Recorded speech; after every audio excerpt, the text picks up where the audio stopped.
Hello, everyone. My name is Dr. Brittany Martin from the American Marketing Association. Thank you so much for joining us today. Our sponsor for this webinar is Taxi, and we have three phenomenal speakers. We have Maria, Bob, and Bethany with us today. Just a couple things before we get started. If you have any comments, you can utilize our studio chat.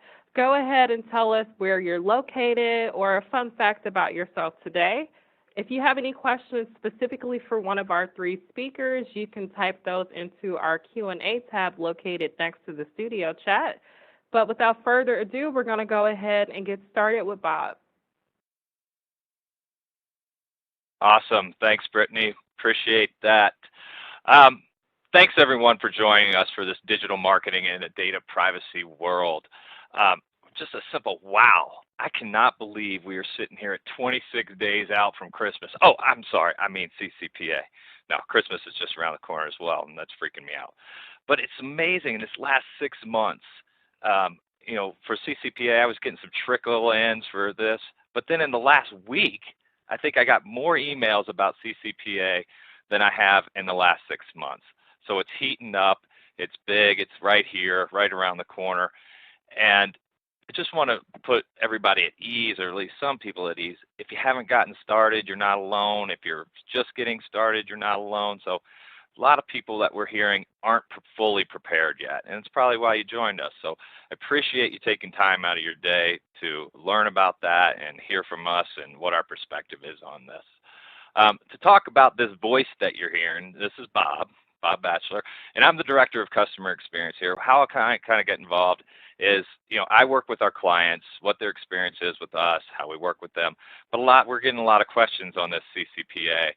Are you guys up to code? Are your vendors qualified? Have you done everything? So those are some of the questions we're getting. And then on the line with me, I'm super excited to have Bethany Colbum. She, if you didn't read her bio, she is immersed in Pardot. She's immersed in digital marketing automation. So she's the one that does our lead captures, all that. And she is so ingrained in privacy. And she's going to talk about some of the actionable insights that we want to share with you and kind of what we've been doing, and hopefully that can help you out. And then Maria Coleman. Maria and I work hand in hand practically every day. She's our content manager. She's been writing about this for several months as well, is immersed in it. But what Maria really brings to the table outside of that is she's also been with Taxi for a while, and she's been in operations. She's pulled the levers on accounts. She's done the targeting for businesses.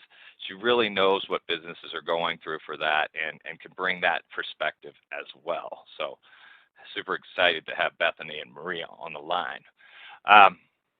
So what we're going to talk about, and to take just a little bit of step back, with Taxi, we give a fair amount of webinars. And we don't want to just spit out knowledge and insights and leave you hanging. We also want to give you some actionable insights. So what you're going to see from the knowledge base is we're going to talk about privacy by design. Where did we come from? How in the world did we get here? And then who's impacted here? What's going on with consumers? What's going on with businesses? What's going on with the agencies and brands? And you probably fall into one of those. And then, as I mentioned, what is our approach? What have we been doing? And how can that help you and really take away some actionable insights to get you further along to compliance and understanding what's going on in this realm of regulation? A simple legal disclaimer. We're not legal professionals. We're not giving legal advice, so please consult a legal professional. But I will say we did stay at a Holiday Inn last night, so that gives us a lot of street cred, but maybe not legal cred. So also, if you're feeling like this is a moving target, you know what? It is. The public comments just closed on December 6th. So the AG out in California, their team just received a bunch of feedback. And what we suspect is probably just some clarifications on things. This is pure guess, but we believe the foundational principles that they've outlined are solid. And so we're going to speak to those and feel good about where we're moving in that direction. So with that, I'm going to hand it over to Maria to talk about privacy by design and tee us up for that. Thank you, Bob, and thank you again for everyone who is joining us today. We are, again, looking forward to sharing some information with you and hopefully giving you some takeaways that you can get started or implement if you've already gotten started. So first, we're going to talk about privacy by design and just privacy in general as it pertains to digital advertising and data online.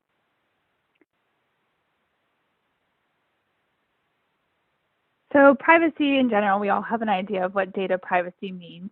It refers to the protection of your, consumer data while it's online. So what happens to information from start to finish online when customers are giving their details? Data privacy presumes that customers have, an expectation that everything is being securely stored, everything is being properly encrypted or whatever the case may be from start to finish, and they don't have that concern that their information is being used for any other purposes than what they intended them for when they provided those details. So when you think about data privacy, there are really two categories of data that we want to kind of talk about today. They would be personal data and sensitive data. So personal data is just kind of identifiers about the person. So first or last name, email address, social security number, credit card, things like that, IP address, those are all going to relate back to a specific person. Sensitive data is a little bit more subjective. It's definitely not going to be as hard coded, I guess you would say, as like a license plate or something that is definitely defined to a specific person. It can be race, mental health, political views. We all know there's a lot of that going on right now. This is a different kind of data that is out there and also important. So things that will identify users online, these are the three main ones that we want to talk about. IP address or cookies. We're definitely going to dive into cookies a little bit later. Geolocation, where you're at what point in time. I'm sure all of you or most of you would be kind of surprised me if there was anyone who didn't have some sort of mobile device, and those things are tracking you all the time. A lot of us will elect to give up our location for a more personalized experience, a more personalized ad experience, a more personalized experience when you are looking for a store. You want to find information that pertains to you where you're at that time. Well, that is always transmitting details back. So geolocation definitely identifies where you're at based on like a cell phone. And then online monikers used. So email, social media, I would say almost everyone has a social media account. You've got some sort of name that identifies back to you. These are other ways that you can be identified online and then obviously tracked. So what does data privacy by design mean? Well, there's 7 fundamentals, and basically the concept with privacy by design, this originated out of GDPR, but it's definitely a message that can go across all of data privacy, CCPA, things like that. Really, privacy should be proactive, not reactive, and that's the main takeaway of these. It's something you should be doing before it becomes a problem. It should be a default setting so that your users feel safe when they're coming to your site, no matter what you have available, whether they're coming to learn more about an education program or a product, whatever the case may be. They want to make sure that any information about them is safe and secure and being used for what it says that it's being used for.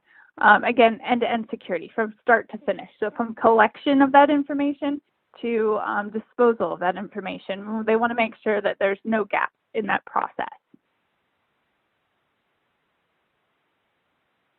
So, that's just a quick overview, but where did we come from? Where are we now, and what's at risk? Well, the internet's obviously been around for a while. We all know that. So all of a sudden it feels like privacy is just a hot issue within the news every day.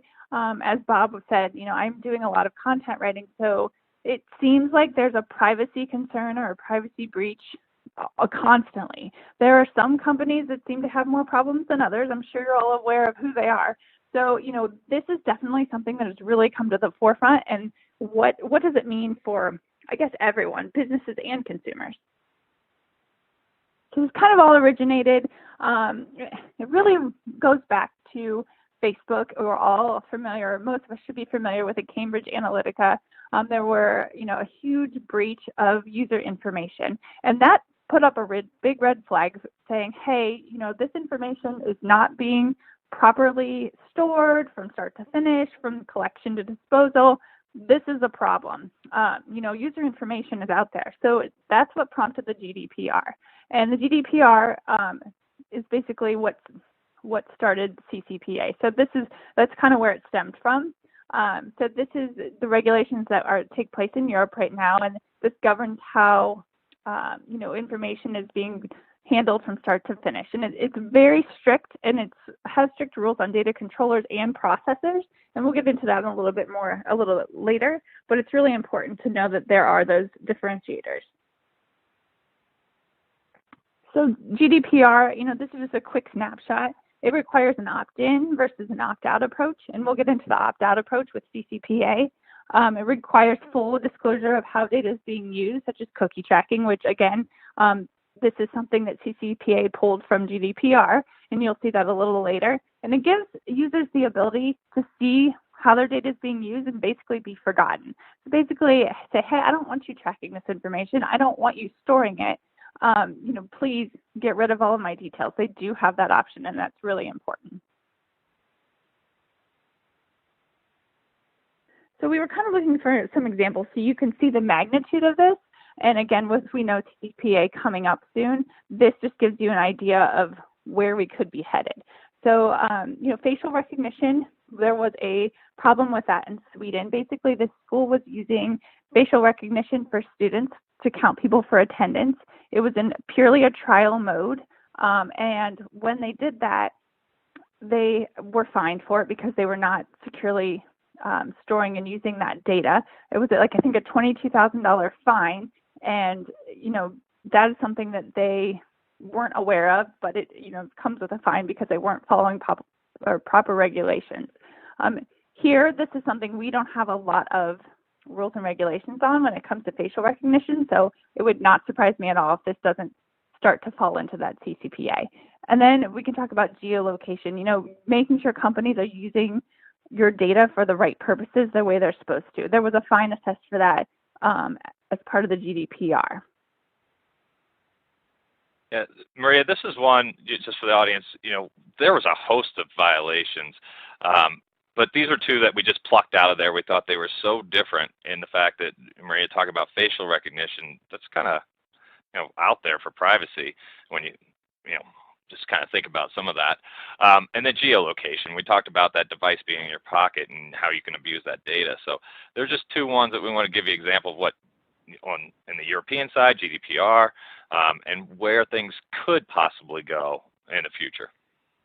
Absolutely. And I think the facial recognition is probably the big one. I would not be surprised if that was not on the horizon. And people are really giving that information even when you're using apps and things like that, but we won't get into that. It's definitely probably next to come. So CCPA, if you're on this call, you probably have at least a little bit of familiarity with it. So if you just want to give you a quick overview, not get into too many details as far as just what it is overall. It protects the collection, use, and disclosure of online personal consumer data. So right now it's only for California residents. However, we anticipate that probably will spread just based on a lot of the information we have available. California residents is going to include households and individuals. However, it's really hard to pinpoint California residents. You have IP addresses. There's a lot of different ways, but you want to make sure you're not making a mistake or identifying someone incorrectly. Another thing is your whole business doesn't have to take place in California for this to apply to you.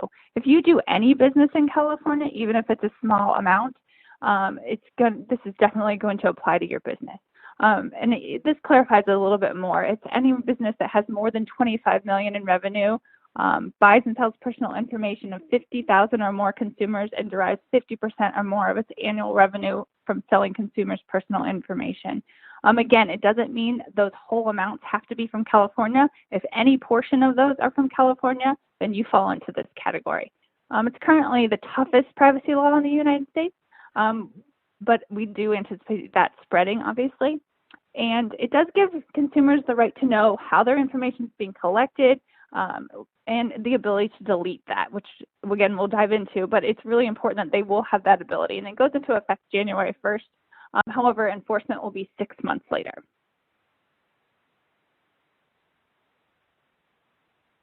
So as a consumer, again, we're talking about this from a marketing perspective or from a brand perspective, but it's also really important, I think, to think about this as a consumer perspective because we are all consumers. We all are using the internet for a variety of things. So what does this mean for consumers? Consumers then have the right to, again, find out how their data is collected, where it's collected, how it's collected, and why it's collected. And this really hits on that. It talks about, what kind of rights they have, not only for the specific company collecting it, but then the third parties that have access to that information, how they're using those details as well.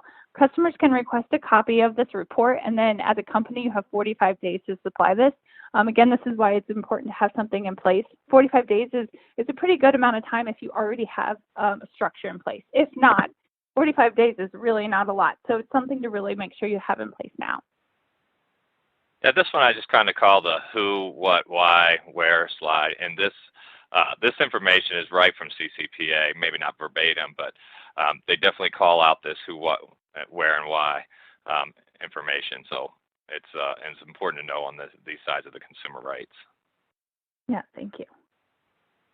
And what's at risk? So again, think about this not only from a brand, but also as a consumer, and this kind of highlights on all that.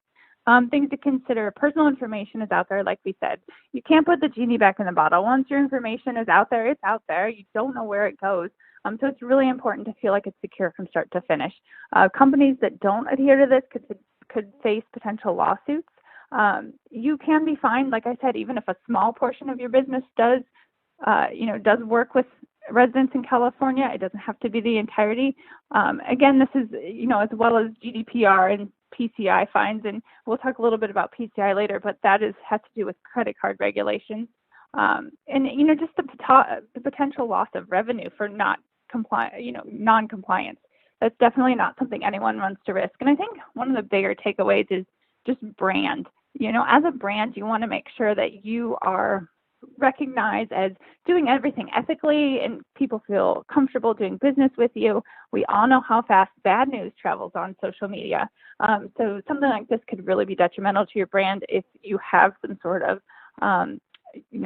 fine or something that has come up.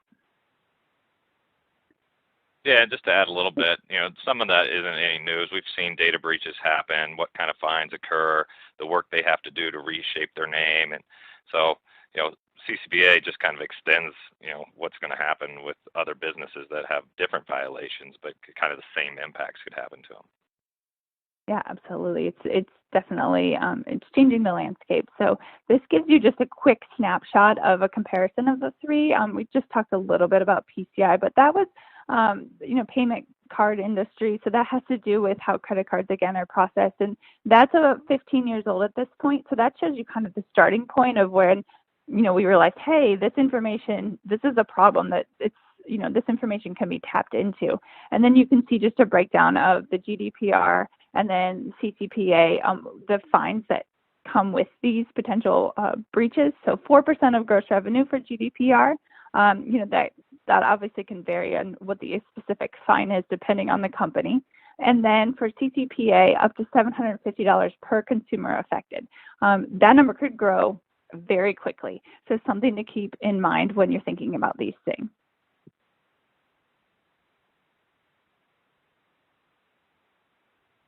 So we tried to give you a high-level overview of where these regulations stemmed from, a little bit about why they're important. So why does this matter to you? Who's impacted? This is, really important to just think about, okay, we know this is out there. Now what? Why does this even matter to my business? So privacy means people know what they're signing up for in plain language and repeatedly. I believe people are smart. People want to share more than other people do. Some people want to share more than other people do. Just ask them. I thought this was a really great quote from Steve Jobs. It's true. As a user, there are some companies you really want more information about. Maybe you're a parent and you're going to a parenting mom website and you're like, hey, I need to know everything. I've got a new baby on the way. Send me everything I got.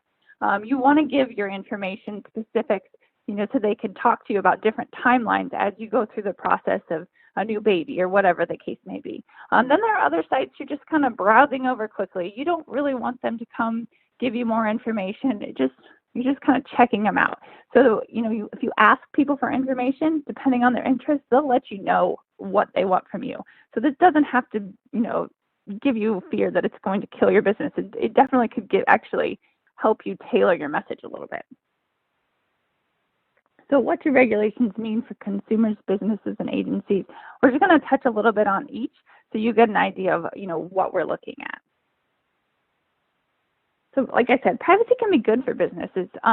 Customers will trust companies with privacy security as a priority. They want to feel confident that you have their best interest in mind, that they are a valued consumer. Website visitors are more inclined to share information about a good experience. They want to, hey, this was really great. I felt confident from start to finish. Again, that information can go viral very quickly. And, choices. People want to have choices when it comes to where they're doing business and where they're providing their information and what they're getting in return as far as it should be your focus for methods of engagement. Yeah, this is one, Maria, we've talked about that, I view it as it's a great thing. If someone tells me they don't want me taking their information, great. That means you're really not interested. But when they do, now I've got someone that's kind of leaning towards purchase, more interested in what I have to say, more interested in the messaging I'm going to send them. So it's going to benefit. And I believe what we could see is a return on ad spend going up. Of course, there's also some things that we don't know. Are some of the costs going to go up to get some data and get more information on people? So there's a little bit of balancing on the scales there. But I believe having choice on this is going to benefit everyone. Something we hear a lot is like, God, that stupid ad keeps chasing me when retargeting when I already bought it. So this gives someone to say, I'm really not interested. So you're not chasing somebody when they're not interested. So I think it's a huge benefit. Yeah, absolutely. And to your point, as any sort of marketer, your focus is on conversion. Your focus is on getting people to take a step, no matter what that looks like to your business. So this could also really focus on those people who are in that lower funnel, ready to make a move. So agencies and brands, what does that mean? Like we said, this can be a little overwhelming, and this just gives you a quick overview. Agencies and brands that have consumer data, they're going to be required to track it from start to finish. Not only are you supposed to track the information and securely store it, you have to have a very detailed plan in place that says what happens from beginning to end. It's all documented, and that is all part of the regulation. So it's really important that you do have a very good plan in place, and it is all mapped out. Targeting specific users and consumers at a granular level may be more difficult. So like we said, you're going to get those people that are maybe ready to convert, but growing your audience and finding those new consumers may be a little bit more tricky at that granular level because you just don't have the ability to target those people anymore. So we're going to talk about some ways that you can think about how to still reach people in a new approach. And then acquiring compliant data, outside of your own customer pool, it could come with a bigger price tag. It may not be as easy as it had been because, the information has to be vetted. You have to make sure that it does pass all these security measures. And, as a company, you may not be willing to take that risk that the third party you're working with has done everything you have done to make sure information is secure. Yeah, and just a tactical item on that last bullet here, this is Beth. When you're working with any kind of third-party data platform, it's really important that you review any processing agreements you have, any contracts, because what's happening now is a lot of these companies have to be compliant as well, and so they're working on compliance within those relationships and have created almost their own rules and regulations around this. And so you want to make sure that you understand how they view you as their customer and what responsibility you have for that data as well. So that's just another action item to take out of this. Yeah, absolutely. Thank you for that. So like we said, we'll give you just some quick tips, just some things to think about. Okay, how do we get creative? How do we grow our audience when we are a little bit more limited? Quality content. There is a lot of content out there, but you can stand out. There are so many ways to stand out, whether it be, using video or better quality blogs. There's a million different things you can do. So really focus on that content so that you're giving people something they're going to want to come back to. Native advertising, you're showing, trust just because your ad is in a related content. So something that this person's already interested in, and they're saying, hey, these go together, this makes sense. That does build that trust there. Targeting trackable users. We work with the trade desk, and this is something they're really focusing on. People have already shown they're okay. They've given, they're fine with you tracking their information. Let's focus on those people. Let's focus on driving those people rather than thinking outside of that. In-app environments, obviously, someone's in an app, so it makes sense that they've already given you some information about themselves.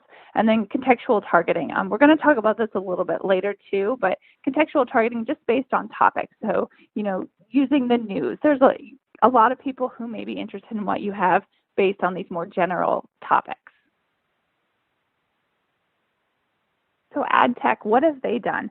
Before we talk about what you can do, let's talk about what everyone else has done to just kind of make it a little bit easier.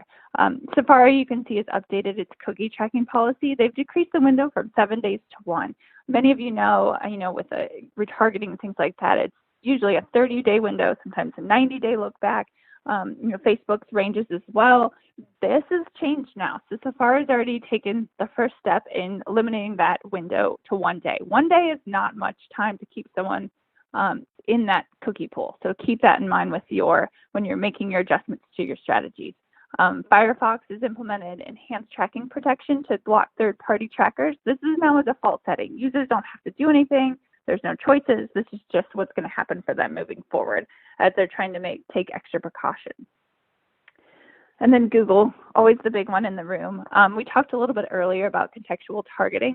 As of 2020, February 2020, they will no longer include contextual targeting. So this is something that is changing. You still have a little time on this to make adjustments. It's good they're giving you a heads up rather than telling you last minute. So you can really think about how you're going to adjust your strategy. But this is changing for them. It may change for other platforms as well. We just don't really know right now. They, however, are not going to be turning off cookies like some of the others. They are not ready to do that because they believe it gives users control over how their information is being used and what information is out there, because you're able to clear your cookies. You're able to monitor that information, and you have control. If cookie blocking goes into effect, it encourages fingerprinting, and fingerprinting is a way for them to collect information about you that you don't have control over, something like what device you're using or fonts installed that match across websites. These are unique identifiers that you can't clear, you can't go in and turn off. Yeah, I think for that reason of not clearing and turn off, there's a lot of skepticism on that approach as well. Yeah, absolutely. So you can see a little bit about what other companies are doing, or ad tech and things like that. So what do you do? How do you get started? Again, we all feel a little overwhelmed by the amount of information coming out of CCPA. Like Bob said, it feels like 5 or 6 emails a day are like CCPA, here's something new, here's what's changing. So now what? What can you do to get started? And I'm going to turn this over to Bethany. She's going to give you a little glimpse of some of the steps we've taken as a company and kind of walk you through that process. Great, thanks, Maria. So yeah, I'll be covering this next section, which is really the how-to. But first, I just wanted to do a quick intro, and then we can hop into the action items. So like we said at the beginning, I'm the marketing operations specialist here at AdTaxi. And no, I'm not a professional webinar speaker. I'm just one of you out there that's working in the weeds of all these new data privacy regulations. So when Bob and Maria told me that they were speaking on this topic, I just felt like it was vital that this audience hears from someone who's actually going through this and knows the pain that you're feeling. GDPR and CCPA is stressful, it's confusing, and I look back at where I was just 6 to 8 months ago, and every time I read an article about this or I'd watch a webinar like this, I'd walk away and I would just say to myself, now what? What am I even supposed to do with all this information? So I was, and I'm sure many of you are aware how important this is. And you don't want to be the reason that your company's fined or there's a breach. So some of you may feel like you're kind of in this debilitating balancing act of knowing this is super important, but not really knowing how to take these new laws and action them into a compliant process. So that's why I said yes to today. Obviously, I cannot give you an exact to-do list, but I can show you what our company has done and how we thought through this. And no one person is going to have all the answers in your organization, so don't take it completely on yourself to know everything. And don't expect, your legal team to just handle this alone either. It's really a team effort across the entire company to be compliant. And that's actually going to take us to our first slide here. So it's vital to get the right team in place to tackle these new data privacy rules. Every single company is going to look a little bit different, but some of you will have the means to have a data privacy expert or consultant, but some of you will just have a project manager who decided to dive into this or begrudgingly was assigned this. But you need to have someone who's focusing and leading on this project, if not a team of people that is really leading this. Now, on the left side of the triangle, you'll see I listed data owners. That's me. These are the people who are actually in the day in and day out of working these platforms and these processes, and they can take on that full responsibility of the data. And we'll talk a little bit more about that later. This is important again because these are the people who may not know a lot about GDPR or CCPA, but they know how that system works and where a breach could take place. So you really need both to work together to make this successful. And then you have your legal team. These were some of my favorite people because they could read all this legal jargon and decipher it for me and really help the rest of our team create action items. You're an odd duck. Sorry, Bethany. You like legal people. You're an odd duck. Exactly. So you've got your team together, and now it's time to make a plan, right, and work that plan. It's really that simple. So these are some of the steps that we took, and I'll be going in depth on each of these. This entire process is about data, and you have to figure out what data you have and where it is, and it's not easy. It's actually one of the most difficult steps, but it's really just about documentation. So discover what data you actually have. Then you're going to need to map out the data flow. And I'd recommend walking through how each platform receives the data, reviewing all of your integrations, and then actually mapping that entire flow out. And I'll have an example of that here in a few slides. And then you need to figure out who has access to this data. That was so important for us. If you have a platform and you're giving out admin privileges to people and not really thinking about data privacy, you may be allowing users to export data or change data that really shouldn't be. And that puts that personal and sensitive data at risk. So maybe you need to pull those back a little bit. We actually created something called a record of processing. It's super simple. You just list every platform, who has access, and what type of access they have. And one thing we found out when we went through that exercise is that we had a small group of people who had access and abilities to export data, and they weren't even admins. So we had to create an entirely new role to make sure only admins had that capability. Also, we had employees that left the company and still had access. So we had to create these processes in place to make sure that as soon as that person left the company, their accounts were deleted. So things like that can radically affect your risk level when it comes to personal data. So really tighten that up. And that's, a great example of a gap, which is the next section, identifying those gaps. This is where you actually look at the laws, you look at privacy by design, which Maria mentioned, and you write out those laws and the requirements against each platform. And I'll be walking through a document that we use to do that called the gap analysis here in a few slides. And then last, you have your response plan. So this encapsulates two things here. One, what do you do when someone has a GDPR or a CCPA request? Like, let's say they want to be deleted from the system or they want to access their data. In CCPA, there's all these different rights that consumers have. And so you want to make sure that they can exercise their rights easily and that it's very, that you're following that process and it's very transparent. And then secondly, what do you do when you have a breach? So working through both of those scenarios will help you be prepared if you are placed in that position. Great. So now you have a plan, so you have to start tackling your plan. And the first step in any good data privacy program is to understand what data is being collected, who owns that data, and then how it's processed and handled. So we use something called a data discovery sheet, and that helps us track how the information was collected, shared, and discarded. So I'm going to go on to that next slide here. Now, this is just a visual, for your viewing pleasure, but this information was just in a Google sheet. So we had a tab for each platform, vendor, or process, and then this documentation was completed by data owners. So for me, I'm in charge of Pardot and a few other different platforms. And so I went through each of these items and filled out the information. And again, these are the people that are, working these platforms every day. That's who should be filling this out.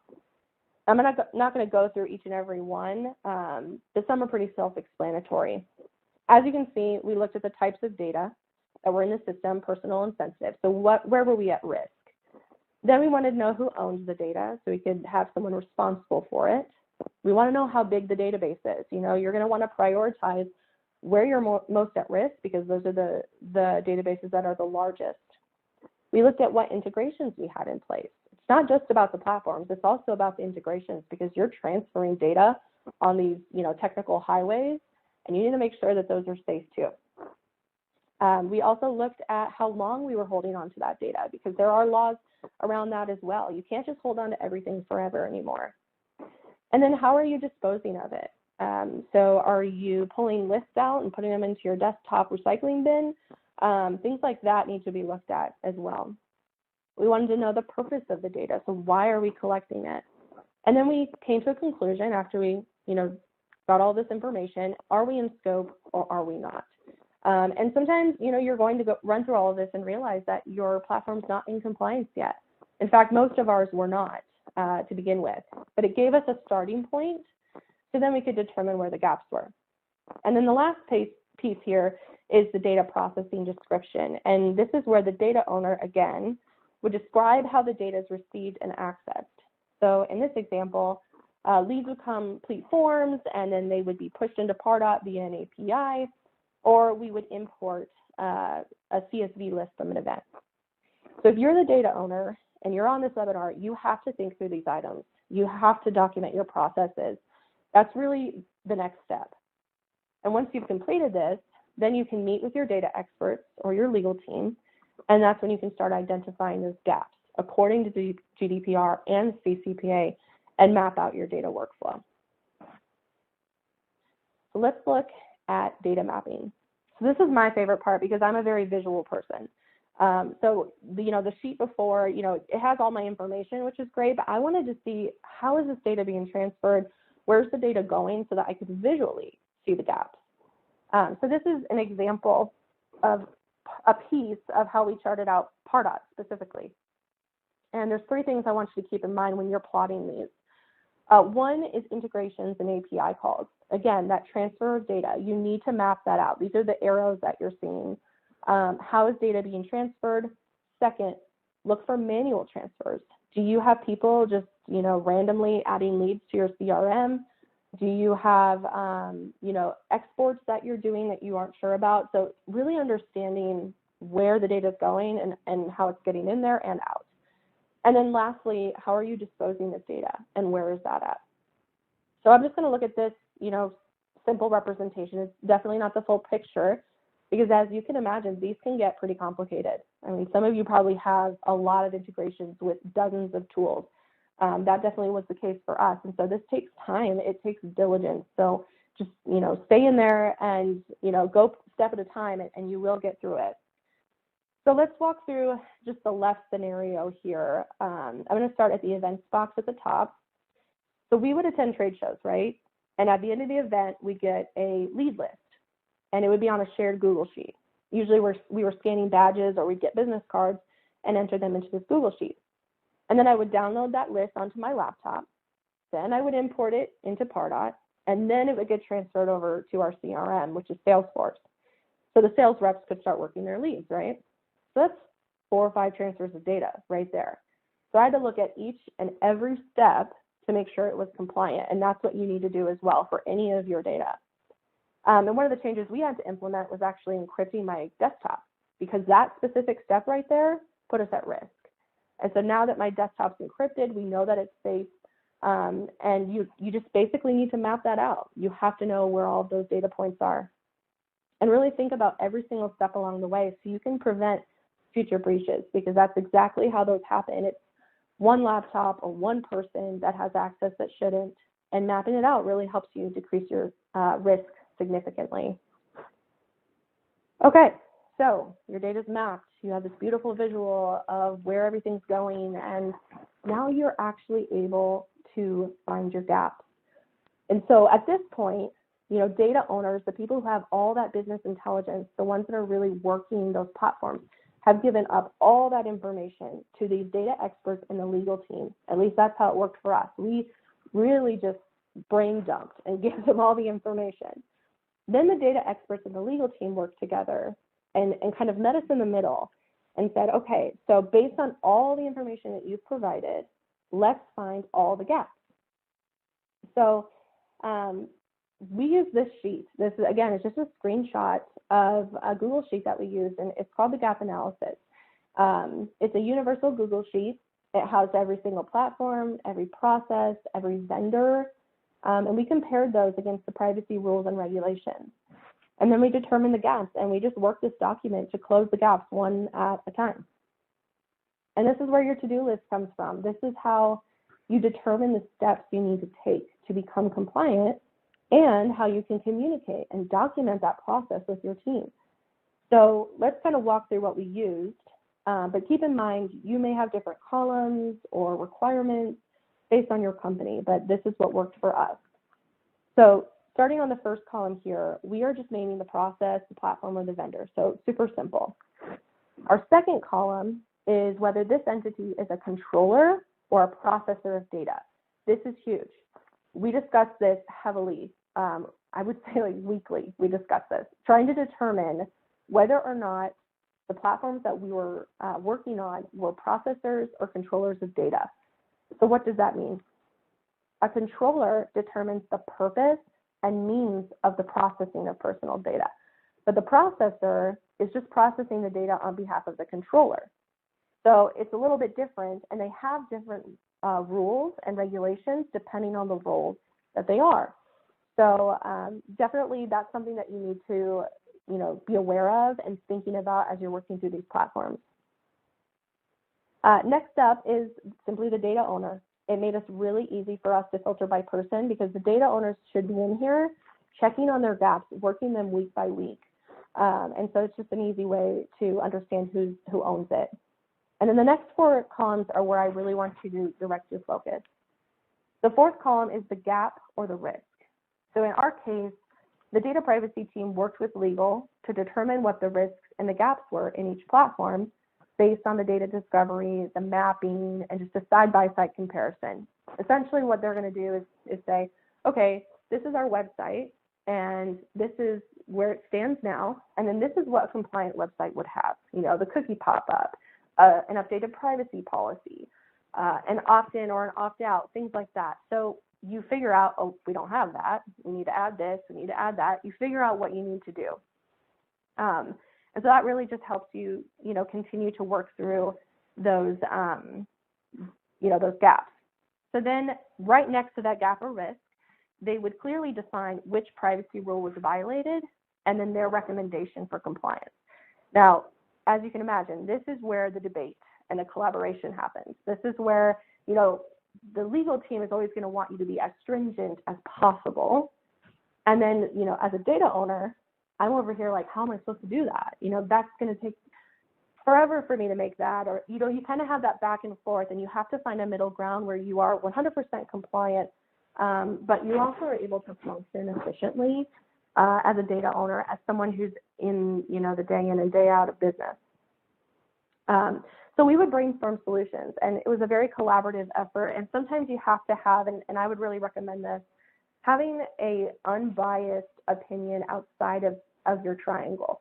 So maybe it's the CEO, maybe it's your VP of marketing, but someone who you can go to with all the solutions, and then they can make an executive decision for the company if you have some really high risk or some different decisions that need to be made where you can't come to an agreement. So this doc right here, we use this in every data privacy meeting, and it really helps foster the right conversations between our team. It helps executives understand where we're at with this project as well, which really just helps again with that transparency. And we conducted weekly meetings as a company to discuss these gaps and hold each of us accountable to continuing to work through those. We've been working through this about 8 months. And then we held individual meetings to work on platform-specific projects as well. And these action items are not going to fall on the shoulders of just the data owners. The legal team's going to be writing new privacy policies. The data experts are going to be, really managing it and also coming up with new processes. And the data owners might be building out automations or setting up systems to clean things out. So everybody has different action items when you're working through that gap analysis. Okay, so you have your gap analysis, you have the meat of this whole process, but the other important part is the response plan. So now that you've conducted that, you'll need to make sure that you have a way to respond to these different breaches as well as privacy requests. So like we said, compliance rules, they're fluid. Businesses have to have something in place to quickly detect, contain, and mitigate data security issues. And with a thoroughly documented plan and the right tools in place, you can actually have your fines reduced up to 1/3. So everything I just showed you on the last few slides, the data mapping, the data discovery, the gap analysis, if you are audited or there's a breach and you can present that documentation that this is all the work that we've done to try to be compliant, you're going to, one, just be able to show that and know what you're talking about and not be trying to quickly figure that out in 45 days. But you'll also, you're going to have less of a fine, which is huge. And you have to provide details in writing if something is wrong, and you have 45 days to get in compliance. So again, Maria had mentioned this. This should all be done ahead of time because it's going to be impossible to try to get this done in 45 days. Practices have to be regularly updated. The law is probably going to change. But if you are found out of compliance, it's not the end of the world. Unless there's a specific loss, you just need to fix the issue within 45 days. So just keep that in mind. And then I also want to note that it's imperative to have a response plan for privacy requests. So have a form on your website or a number for people so they can make those requests, like they want to be deleted or they want access to their data. All right, last one here. And this one is key. Train your staff. Your staff are in the data every day, and they will be your eyes and ears for breaches. Foster a community of openness and education around these regulations. If you provide high-level training to your employees, it protects the company. And it also, I can speak for myself, it gives you a sense of pride that you know the best and the latest knowledge on this topic. It is impacting so many industries and roles. And you can even create a data privacy email address so employees can ask questions or address concerns if they have them. Now, before I hand this over to Maria just to close this out, I do want to reiterate, I know this is a lot of information. There's a lot to do for many of us out there, but it is so worth it. Not only will you have better control of your data, but your entire organization will be significantly more secure thanks to your hard work. So I wish you all good luck in this process. I know that it's difficult, but Maria, I'll let you close this out and then we can take questions if there's time. Great. Thank you, Bethany. Thank you for walking everyone through those steps. I can also speak for myself in this process. Bethany has been great at really breaking down what it looks like to go through each of these processes, how it's changed, what we use data for. And I know she kind of touched on it, but it doesn't just include data that you would think, as things coming in. It includes, leads coming from a trade show, what we're doing with those from start to finish. There's just so much, it's so much bigger than I guess I realized. So it's been really informational to walk through this process ourselves. So thank you so much. So again, we want to thank everyone for coming today. We hope this was informative. We hope we answered some questions and got you thinking. If you are in the process or just getting started, I hope this kind of walks you through where to begin. We have also attended webinars on CCPA just to kind of learn what else is going on in this space. And one previously, there was almost 50% of the people who attended have not even started. So if that gives you some perspective, you're not the only ones trying to get this figured out. There are a lot of other people trying to just put the pieces together and, like I said, keep up with the information as fast as it's coming in. So with that, we would like to answer some questions. Okay, perfect. So great job, all three of you. And we do have quite a few questions that have come in throughout the presentation. Our first question is, how do users opt out of data collection or ask for their data to be deleted? Great question. So with that, you do have to have a button on your site that says, do not use my information, do not collect my information. It has to be present when they come to your site. And it also needs to connect to your data privacy policy. So that also has to be housed on your site so people can read through it. Again, like we talked about earlier, don't make it so confusing that people don't understand, because then they're probably more likely to just say, forget it. Put it in plain English. If people are interested, they're going to elect to go ahead and give you their information, and those are the more qualified users or buyers anyway. Yeah, and I can kind of add on to that as well. So yes, you need that button so that people can opt out. The difficult part can be figuring out how you relay that or relay the information into your systems.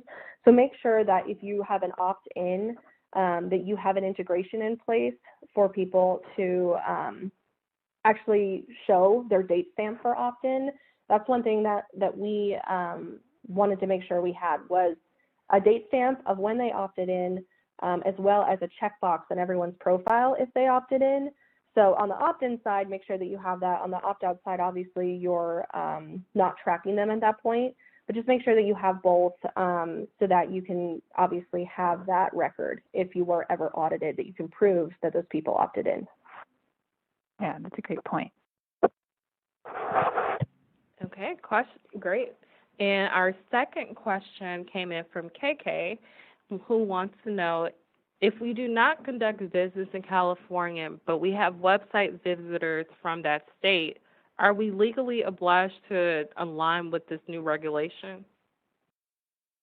From everything that we have covered, I would say yes. And the reason being, if you have any business from California at all, like I said, it doesn't really matter how much or how little, it does keep you within being compliant. That does require you to be compliant. I would say on the other side of that, we anticipate, like I said, this extending. There's some great information about what states have regulation in place already, and which ones are close to being passed. So even if California is not where you conduct your business, it's really good to get ahead of this, because it's probably going to be everywhere. So it's better to just get started now before it goes nationwide or gets to your state. Yeah, and Marie, I'll try to tag on, but keep me honest, please. That question is one of the biggest ones that you're like, well, how am I supposed to know if people are from California? The IP address is the best way to track people, but that has flaws in it as well. So I sit there and shake my head sometimes and go, well, that just almost makes it like everybody has to be compliant, because how in the world am I going to know that this traffic's coming from California and be 100% accurate with it? So it's one that you kind of shake your head at, because you can't control where visitors are coming in from your site. No, I would say err on the side of caution with that, because it is very tricky. Okay, perfect. And I think we have time for maybe just one more question, and that's coming in from Pam. Is CCPA opt-in rather than opt-out like GDPR? Bethany, if you want to help me with this, I believe it's the other way around. Am I correct? GDPR, I believe, is opt-in, and CCPA is opt-out. I think you're correct, yes.